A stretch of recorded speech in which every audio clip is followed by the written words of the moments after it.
Quand vous souhaitez commencer à investir en bourse, il y a certains courtiers qui vous donnent la possibilité d'ouvrir un compte démo. Le but d'un compte démo est pour vous d'apprendre comment investir en bourse avec un compte virtuel. Quand vous ouvrez un compte démo, le courtier met des fonds virtuels sur votre compte avec lequel vous pouvez commencer à investir en bourse. Mais il y a beaucoup de choses qu'un compte démo ne va jamais vous apprendre.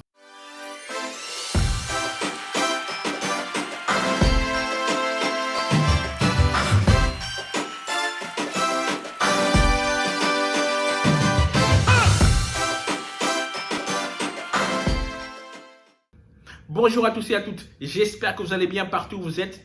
Pour les personnes qui sont nouveaux sur cette chaîne et qui me découvrent pour la première fois, soyez les bienvenus. Mon nom c'est Samuel, je suis entrepreneur et investisseur et sur ma chaîne YouTube Oasis Finance, je partage mes connaissances sur comment investir en bourse.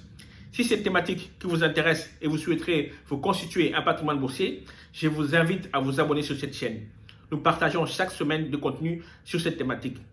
N'oubliez pas de cliquer sur la cloche pour ne rater aucune de nos vidéos.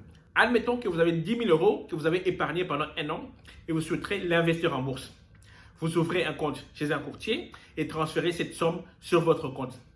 Vous choisissez les valeurs sur lesquelles vous souhaiterez déployer ces 10 000 euros. Dans ce cas-ci, on va prendre l'action d'Apple. Vous vous dites, voilà, je vais déployer mes 10 000 euros sur l'action d'Apple. Le jour que vous faites les achats, l'action d'Apple vaut 100 euros en bourse. Donc, vous faites 10 000 divisé par 100, ça fait 100. Donc, vous achetez 100 actions d'Apple. Première semaine, tout se passe bien. L'action d'Apple monte. Première semaine, vous gagnez 1 euro par action. La deuxième semaine, tout se passe bien. L'action continue à monter. Un mois après, pas de souci, tout se passe bien. Après 3 mois, les choses continuent à bien évoluer. 2 mois plus tard, l'action d'Apple descend de 10%. Admettons que le jour de la descente, l'action était à 120. Donc, elle descend de 10%.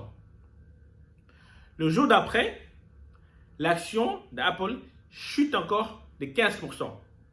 Donc, ça fait une baisse de 25% en 2 jours. Que faites-vous? Est-ce que vous vendez pour récupérer votre argent et ne pas tout perdre? Ou bien vous laissez les choses comme elles sont? Vous décidez d'opter pour la deuxième option. Donc, vous laissez les choses comme elles sont. L'action que vous avez achetée, qui a monté, et maintenant a diminué. La semaine d'après, la chute continue. L'action baisse en totalité de 55%. Que faites-vous?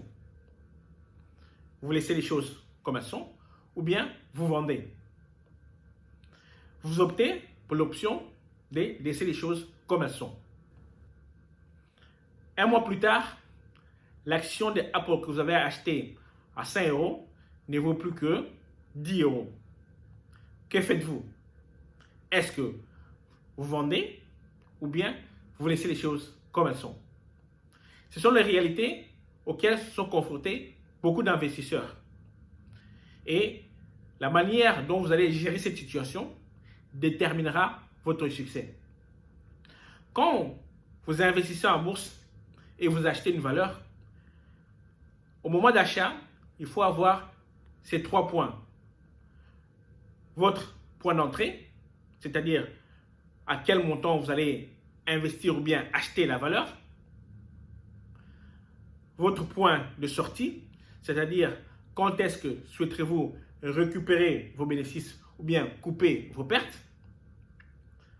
Et la troisième option, c'est quand est-ce que vous souhaiterez replonger dans la valeur. C'est-à-dire, si la valeur baisse, quand est-ce que vous allez encore déployer plus de fonds pour racheter cette valeur. Ce sont les 3 points essentiels à voir quand vous voulez prendre une position dans une valeur.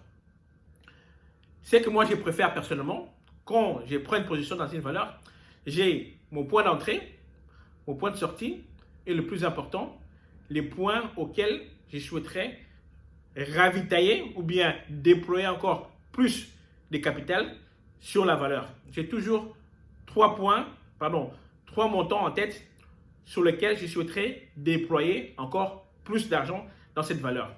C'est-à-dire, par exemple, si je dois acheter une action d'Apple à 100 €, je mettrai 100 le montant de la position, 90 le montant du déploiement et 85 et 80 pour ravitailler le compte aussi. Mais la majorité des gens, ce qu'ils feront dans ces cas-ci, c'est si l'action continue à baisser, ils paniquent et ils revendent.